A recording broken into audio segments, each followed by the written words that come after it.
Hello, Syberbolt. I didn't really want to do this because, quite frankly, I don't really have the time. I'm a little booked, but I figured it would be worth it to kind of respond to this. This video is going to be unlisted, so you don't have to worry about it like going public or anything, because I don't really have any, interest in like, publicly just shaming you, I guess. And I don't even want to shame you. I just want to like kind of, show you that, maybe it'll help you change your mind or something, because like some of the points you make, like I don't disagree with like everything you said in that first video. They're just some things that I feel just weren't very well researched, and and I think it's just best for you as a player to kind of accept that some of your, I guess, preconceived notions about the game and like how the game works and how the esports scene works just aren't like very true. And like most of the notes you said, like I'm allowed to criticize esports even if I do not regularly, like that's fine. Obviously you are allowed to criticize it. But I just wanted to give some points because I feel like some of the points you made in the video were kind of harmful. So the way I'm going to do that is I'm just going to like let the video run. This isn't going to be super edited because I, again, don't really have the time. But I just wanted to like go on to some of those points because, I feel like it might be worth the time. I don't know. I guess some people missed it in the last video. For all of you that did, here's a clip. Let's talk about why I believe Overwatch is not esports ready. Let's talk about why I believe Overwatch is not esports ready. Let's talk about why I believe. See, the whole video was about why I believe Overwatch is not esports ready. The whole video was about why I believe the Overwatch League will fail. Since these four reasons are okay, yes, the point you're making could work, but there's just one thing that's kind of missing, and that's the fact that that's not what the video was titled. The video was titled 4 Reasons Why the Overwatch League Will Fail, and your second part was also called 4 Reasons Why the Overwatch League Will Fail, Part 2. You didn't title the video, 4 Reasons Why I Believe the Overwatch League Will Fail. Your video wasn't titled 4 Reasons Why I Don't Like the Overwatch League, which I think would have been a more accurate title. Or rather, 4 reasons why I don't want the Overwatch League to succeed. But you just objectively said like, hey guys, this is why the Overwatch League will fail. And then you started like, pointing out a bunch of, kind of just very subjective things. And you do admit to saying that it's all just subjective. But, either your video title was, clickbait, and you knew that, saying that, oh, this is why I believe the Overwatch League won't succeed isn't going to get as many clicks, but I just feel like the title was very misleading. And, if you have a point to make, then it's usually better to just like be honest about it in the video title, instead of, trying to lure in viewers and tell them, hey, this is why I believe the Overwatch League will fail, but the title said something completely different. Opinions, I can be as subjective as I want, because that is what a subjective thing is. It's an opinion. An opinion is subjective. Just fucking deal with it. Yeah, again, so that's kind of like saying, oh, by the way, the Earth is flat, but you're not mentioning like, okay, that's kind of a bad analogy. I guess just like if something is your opinion, then it's very important that you like mention that in the video title and you're like being very upfront about it, because I feel like you didn't really do that in the video. Let's move on. I've noticed that most of the hate I received came from the comments I left about why I didn't think you can learn anything from Overwatch professionals. I used Jake's gameplay from the Overwatch Cup last year as an example in my video. I brought up the fact that Jake didn't switch off Pharah despite missing his shots against another, and that he should have switched to a hitscan character because a hitscan character will counter Pharah. I also mentioned that Jake has played Soldier 76 more than Pharah, so it would only make sense for him to play someone he's good with. In response to this... Okay, so this is kind of the first part where I just need to correct you. Like, again, like, it's I'm not hating you for getting this wrong. I just want to, like, let you know, because I've been, like, very active in the competitive scene, and, maybe you could, like, get something out of this. If you look at the roster of the United States back then, the roster was Coolmat, Fact Fiction, Raucus, Adam, Sinatra, and Jake. Now, Coolmat and Fact Fiction are tank mains. They don't know how to play DPS characters. Raucus and Adam are also support mains. Like, they can kind of flex to DPS, but they are support mains. And then you have Sinatra, and Sinatra is a hitscan main, right? Which means Jake is the only flex player on that roster, okay? Putting anyone else on Pharah would have honestly been worse, because he's the only one that can somewhat flex to her and like who sometimes play her. But the weakness of the US was that they were playing a Pharah only map, but they just didn't have a good Pharah player, which is kind of where the World Cup in of itself was kind of a meme, because the rosters just didn't really make any sense. Everyone just voted random players in. So yeah, you're saying that he should have just played Soldier and should have let someone else play Pharah, but the problem is that wouldn't have really fixed the issue, because if you would have put someone else on Pharah, they would have been just as bad with it. So the only alternative would be, actually I'm just going to let this run because I think you go into this. I was told that I was retarded and that Pharah is basically needed on Oasis because 76 gets countered in the dive meta and performs horribly on this map. I don't know about you, but when I play McCree or Soldier 76 on Oasis against dive or a Pharah or a Pharmacy, I do okay. Okay, so this is kind of one of the biggest misconceptions I think that you had. And hopefully I can, convince you that it's a misconception, because it's not a bad thing to have a misconception. That's fine. I don't expect anyone to be active in the pro scene. And you said yourself that you weren't really that you do not regularly watch it. So I guess I can give you some insights. So Lijiang Tower Gardens, Oasis Gardens. I'm not sure. There's another map. I'm not sure. Maybe Nepal Village. Those are maps where you really, really need a Pharah, because there's a lot of verticality to play around with. Now you mentioned so I already gave you arguments as to why I think that farmers running a Soldier just wouldn't have worked, right? And the main argument is that you're just going to get dove, which is the first issue, and the second thing is just much easier because you can't really kill the Pharah as Soldier. And you actually give some arguments about that in a second that I'm going to go into. But into this one first. So your argument was, they should have played, Soldier, because whenever I play McCree or Soldier in ranked, that clearly works. And I feel like that's a very flawed train of thought, because sure, maybe it works in your ranked games, but you need to understand that dive comp is a composition that relies a lot on communication. It relies on kind of engaging all at the same time and calling targets and all of that stuff, which means that you can't really compare dive comp in a competitive, just random scenario to a dive comp played by a team that is defined by a dive comp. This is basically the current Seoul Dynasty roster. They've been playing for a while, okay? They know how to play dive. They know how to coordinate on a target. So if you can play, Soldier and McCree against a ragtag group of people who want to imitate the pros and play dive comp, that is not representative of playing against a dive comp in a pro scenario, because they are going to be coordinated, they are going to dive you, and they are going to kill you.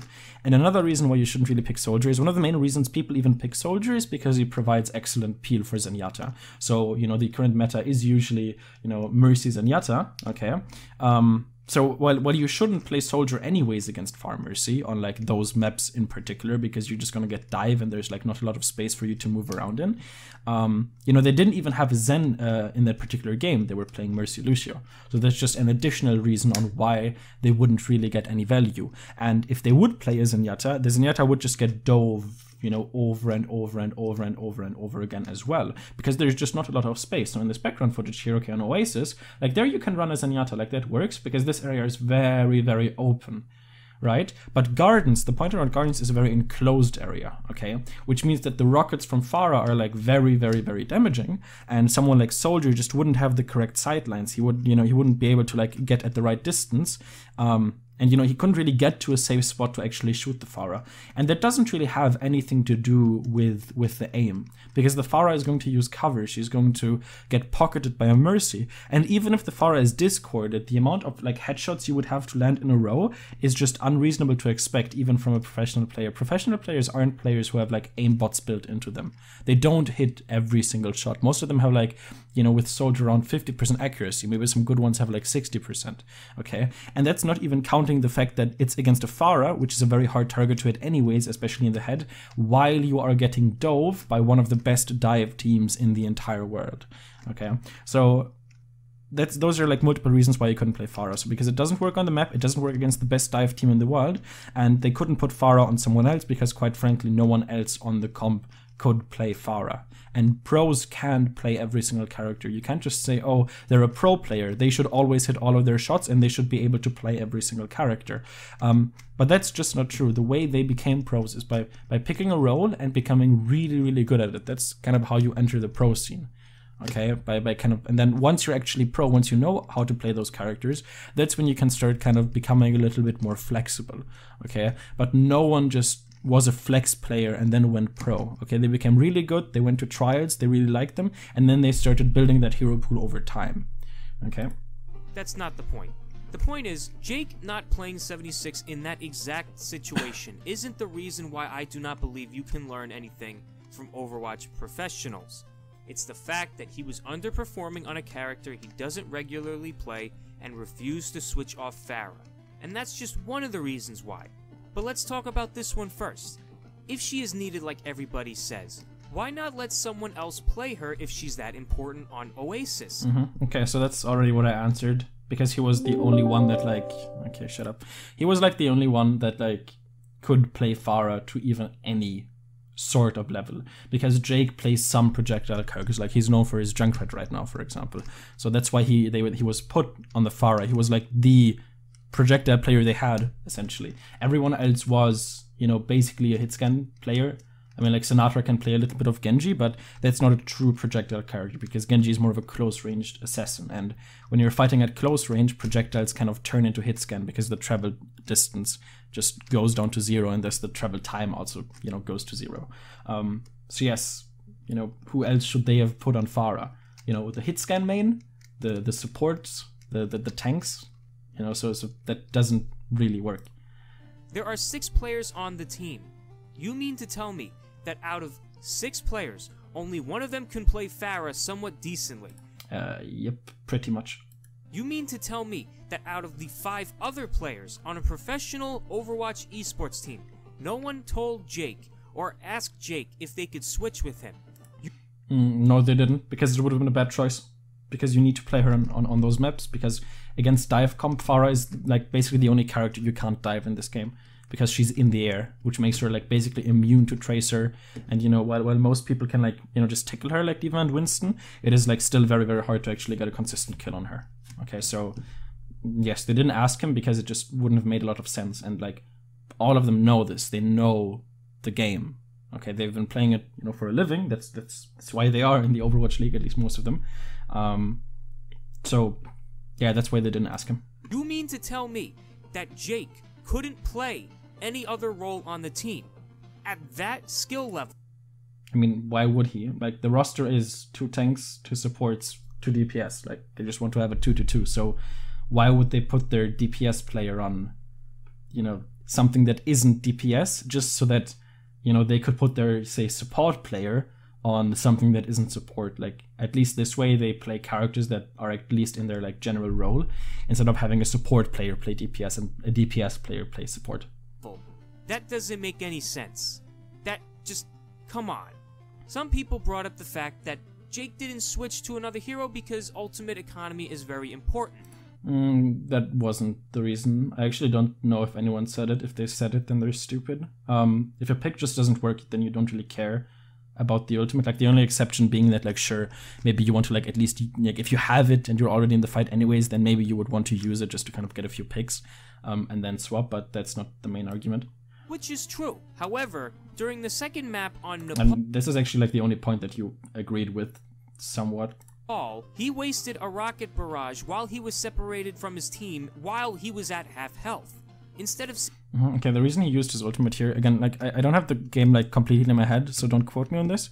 But generally, when you die, you always want to try and take someone with you, because the idea is that if he would have died here, that would have put him, like, at least in the picture that I have. If this is a 6v6 and he dies, that puts him into a 5v6. Right? So what he and there would be a disadvantage that the enemies could snowball upon. So what he tries to do is he says, okay, you know, I'm going to die probably, but I'm at least going to try and take someone with me, which gives my team a fighting chance. Okay. Saving it for the next team fight in hopes of, you know, comboing it with another hero, he just threw it out without any kind of assistance from... Okay, so we can even see that he actually got the pick on the enemy Ana. Okay, so he managed to take someone, you know, with him, which is essentially his goal. And he probably could have even taken multiple people, because as you said, he was like in a very tight area, and Pharah's ultimate is very strong in those tight areas. Anyone on his team. Pharah can easily take out a team in tight corridors with her rocket barrage, but trying to attempt this without any support is just plain stupid.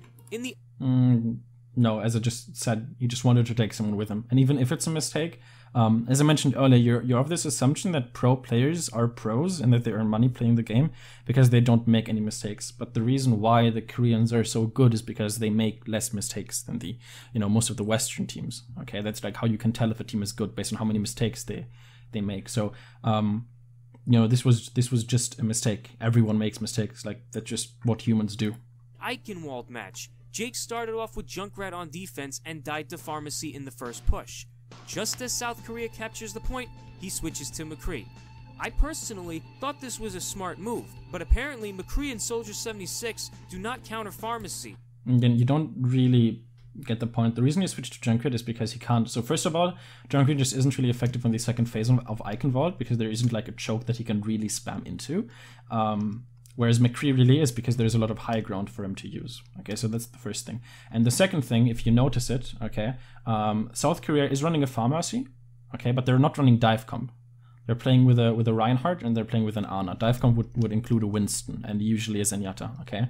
So them not playing a dive comp means that he can just get on the high ground without having to worry about it Winston jumping in his face, okay? So, earlier he couldn't play Soldier because they were running, a dive comp and a really good one in that. And it's also a very closed map, whereas the second point of Eichenwald, that's a very open map, which means that there's not as, there aren't as many ways for the Pharah to hide and use cover. And it also means that, since the enemies aren't running dive comp, he's not as vulnerable. He has a lot more space to work with, so that's why he switched to McCree here. Well, at least that's what the comments section told me in the last video. I don't think anyone said that McCree Soldier doesn't counter Pharah. I think that's they are just good picks, right?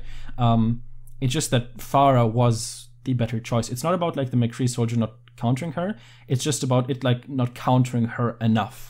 Sure, it would, could potentially be better, but just running your own Pharah and trying to outskill means that, if your Pharah is better, you're going to win that matchup. But even if the Soldier is better than the enemy Pharah, that doesn't mean that he's automatically going to win the matchup. So they just went with the lesser of two evils, essentially. If this is the case, why did Jake pick McCree?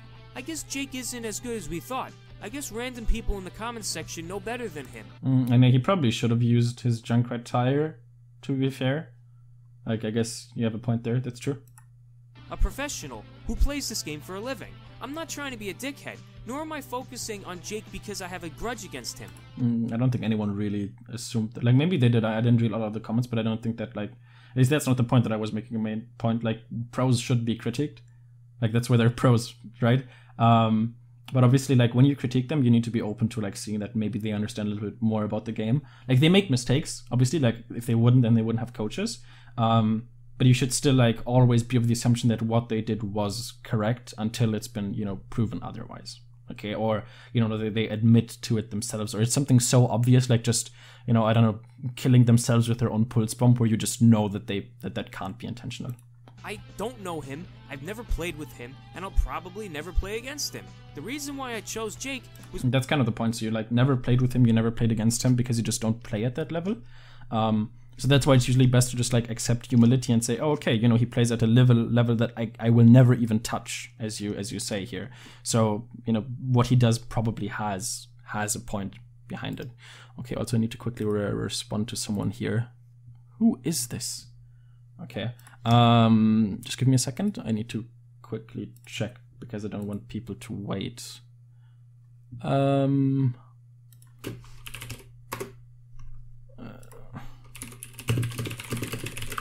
Okay, there we go. Now I just don't want to leave someone waiting unnecessarily. Okay, there we go. Because he was the one player the casters spent most of the time on during the US versus South Korean game. Okay, the reason why they spent so much time on him is because he's the DPS player, and especially with the Pharah. And when you play Pharah, it's very nice because you have a great overview of the entire map, which makes it very, very easy to spectate because you can see everything. Okay, and they don't put it on supports and tanks because those just aren't as exciting to watch. At least that's what they think. A lot of people actually want them to focus more on the non-DPS characters, but I guess Blizzard just doesn't do that yet. Games.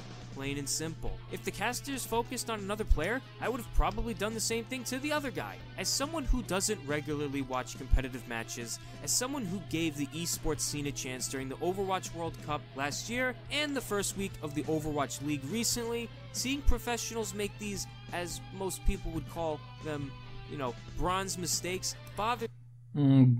So that's kind of the issue, and I think that's very like ironic almost. And again, like I don't mean this like in a rude way or anything. I really don't. But you call them bronze mistakes, but they really aren't bronze mistakes. Like sure, sometimes something weird happens and the entire chat spams Omega lol, but these aren't bronze mistakes. Okay, these are mistakes that top 500 players make, Grandmaster players make, Overwatch League players make. Okay, like every single mistake is bad, but these aren't like bronze mistakes. Most of the time they aren't even mistakes. Most of the time they're just making the best out of a poor situation. Me to no end. Like I said in the text pop-up in my last video, how can I expect to learn from people who are professionals if they do not counterpick and make mistakes that others would criticize people heavily for? Well, okay, so here's the thing. Let's just assume for a second that you are like knowledgeable, like enough, that you have enough knowledge about the game to actually like criticize those professional players. If you actually like could do that, then you could just ignore that, right? So you could like focus on the things that they do right and ignore the things that they do wrong, right? But here's the thing. If you're assuming that you know something that they don't, or like if you're just assuming that they made a mistake, you will never really learn. Because if you were just of the assumption that, oh, they should have switched to, Soldier there, then in your competitive games, or like, if you're like ever playing top 500, you're going to be like, oh, I should play Soldier here. Or, maybe you'll actually play for a team yourself. I don't know.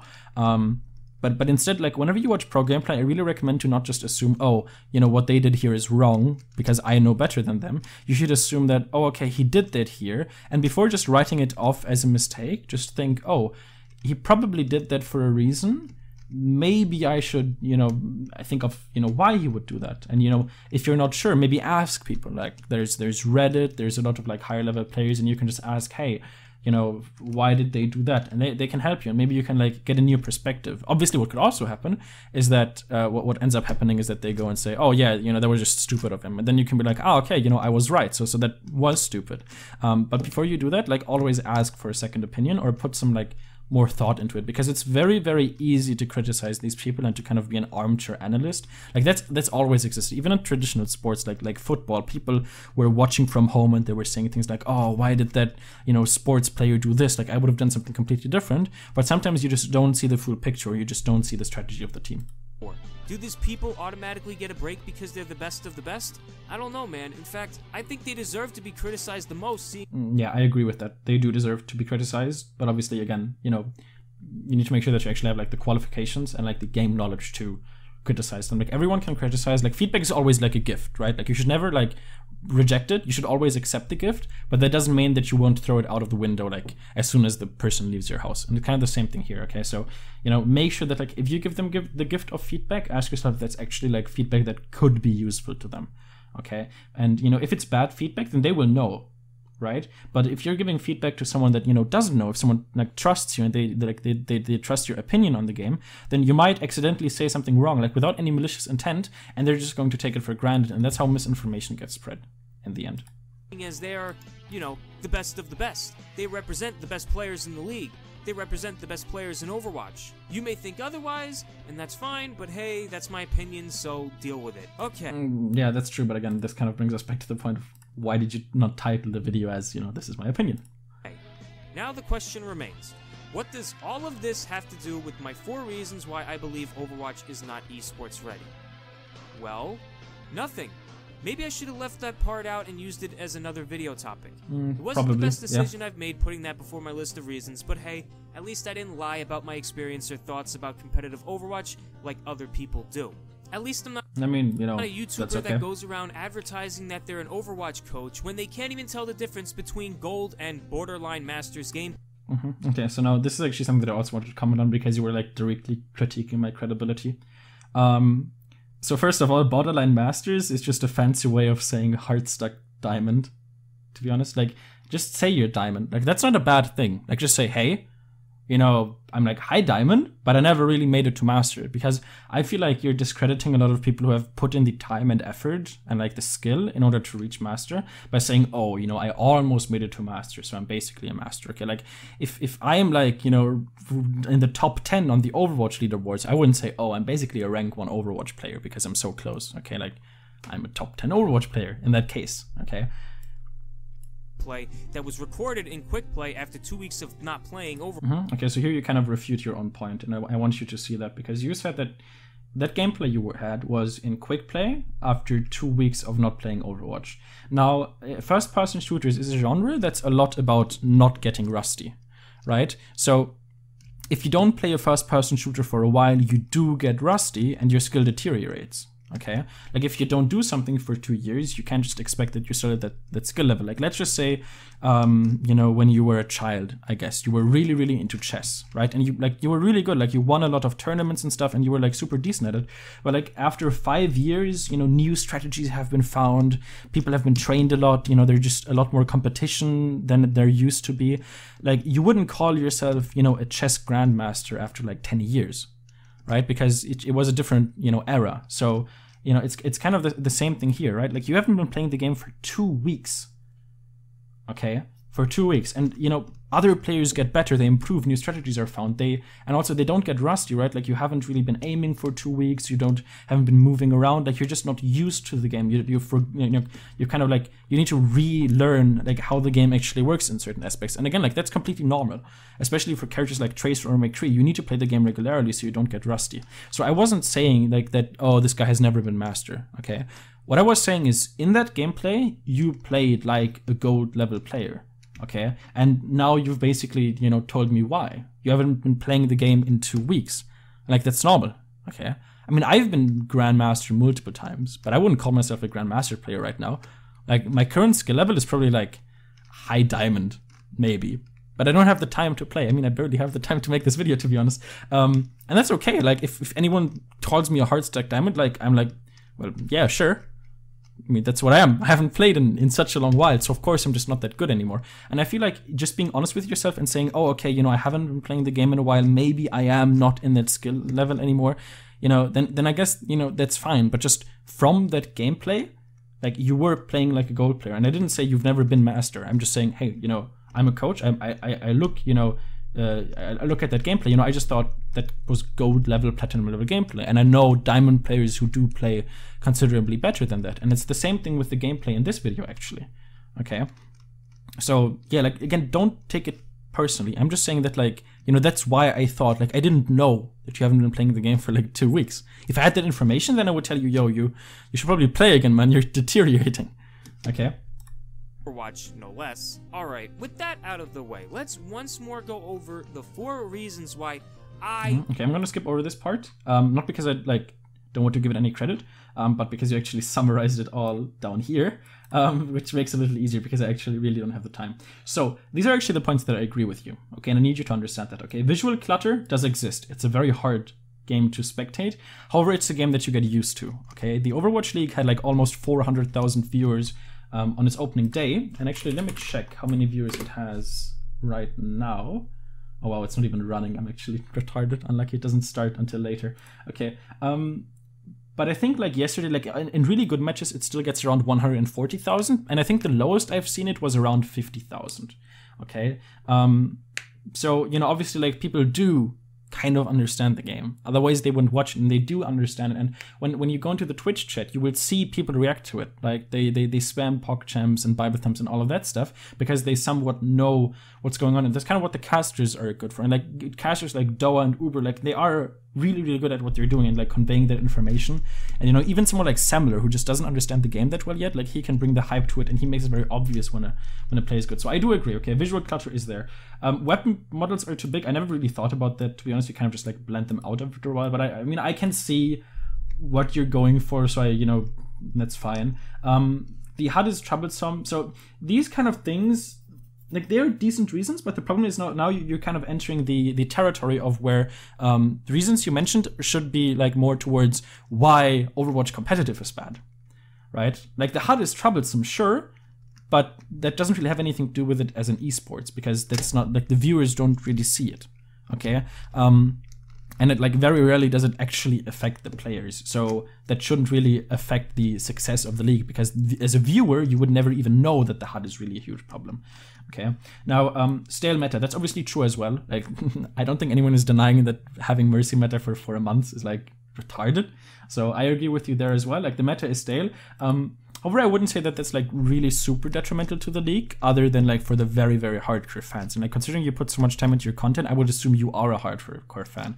But you need to understand that like some people who are like more casual about the game, like they probably won't even really realize how big of a problem it is. And if you look at the PTR, like they know it's bad. They are changing it. And again, I'm not defending Blizzard here. I think they're patching way too slowly. It's kind of a joke, to be honest. It should like we shouldn't have been like having this meta for so long. But that's more because, you know, there's a problem with like the competitive mode rather than the actual esports scene. Okay, like when I watch League of Legends esports, I don't even fucking know what the meta is, but I still get to, you know, enjoy it because I just see that people are getting like pentakills and pushing towers and stuff. Okay, so I wouldn't really say that like really hurts the esports like too much, especially since it's being fixed. Now, missing competitive elements. Okay, so we can go through those. So yeah, like these like kind of, so it's hard to see because of the window that I have. So these changes are nice, like, yeah, but again, that is kind of irrelevant for like the spectator experience, to be honest.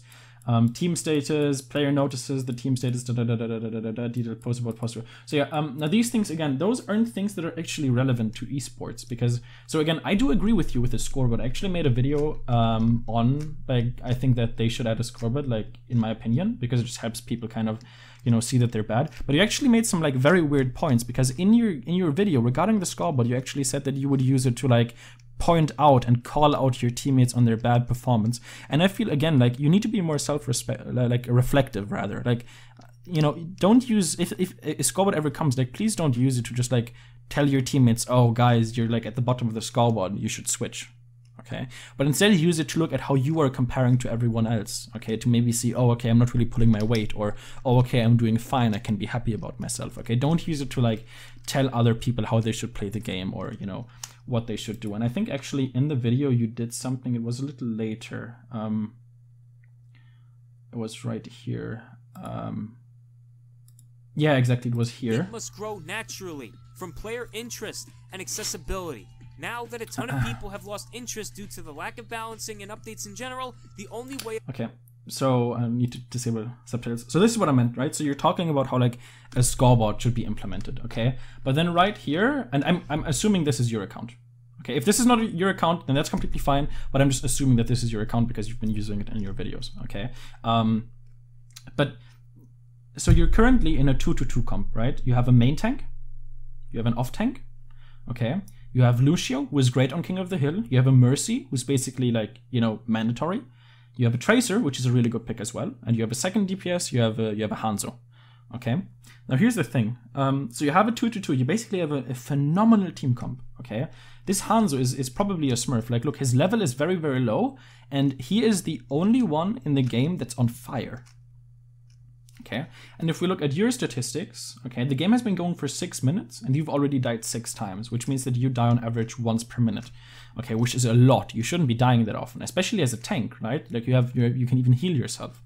Okay, and you know, despite you playing so aggressively, you've only managed to get a bronze medal in, you know, in damage done, and, you know, a silver medal in eliminations. Now again, medals like don't really matter, but I just want to showcase this to you because, so you're like clearly underperforming, like you're, you know, performing like very, very badly in this case, and you have a very good team comp, but then in chat you type, Hanzo, please don't play a sniper, be another DPS, we need another frontline. So he picked Hanzo because that's probably his best character. Okay, and he's on fire, so clearly that is his best character, and he's probably like maybe even a smurf, who knows? Like, obviously I'm not like saying that, but like he seems to be performing pretty well, okay? Whereas you aren't really performing that well. So that kind of just shows me again that like maybe you should focus a little bit more on your own performance instead of looking for scapegoats in your teammates. Because, you know, like, who knows, maybe you can tell this Hanzo, hey Hanzo, like you're doing really well because he's on fire, like he's popping off, okay?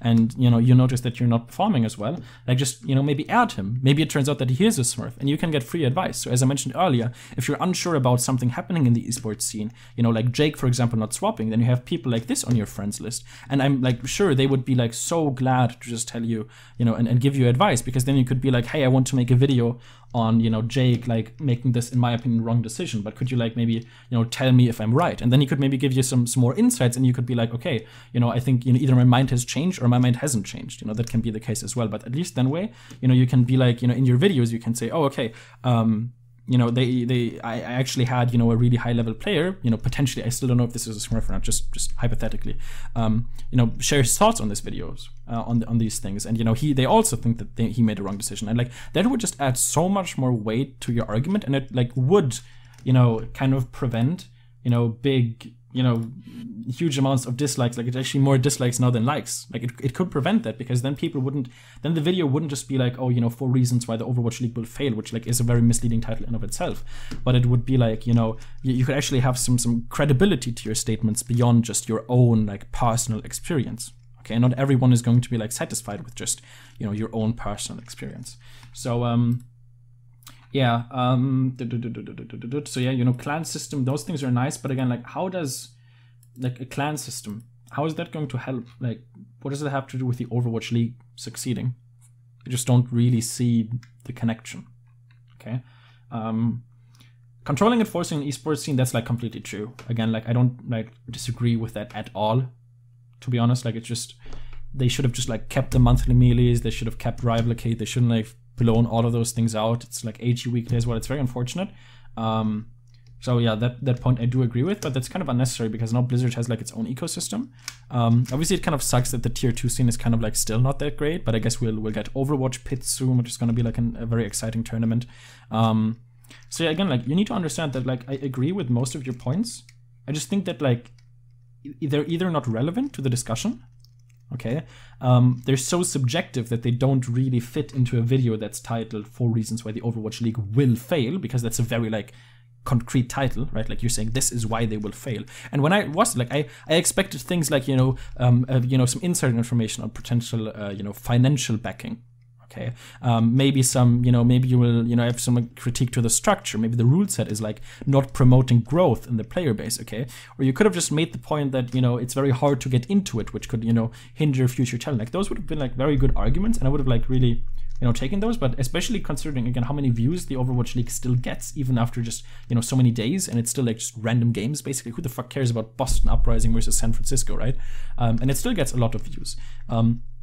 So it is doing good, at least so far, and it's projected to do very well in the future as well. So again, you're entitled to your opinion. Like, that's completely fine. It's just like, this video could have been so much better, and that's why I kind of wanted to take the time to make this video, and I'm kind of letting people wait, so I need to end this here. But yeah, again, like, there's no like hate towards you, and the comment that I wrote to you, like, that wasn't meant to like shit talk you. It's just like, I just wanted to point out, okay, like, how you could have put like more effort and research into it, and how I feel like that it could have been better. And I don't want like any bad blood here, okay? Like, if you ever need, maybe you want my opinion on something, just send me a message. Like, it's okay, I can help you. Like, that's completely okay. But if you don't, that's fine too. Like, I can understand that. It's probably, the more likely outcome, that you're just gonna say, okay, I'm sorry, but I don't really want to have anything to do with you, and that's like completely okay. I don't mind. That's how life works pretty much. But yeah, so this was kind of long. I don't know if you're going to watch it all, but yeah, hopefully that made sense. I wish you a great, I don't even know where you're from, dude. American, like, fucking night or something. I don't know, man. Have a good one.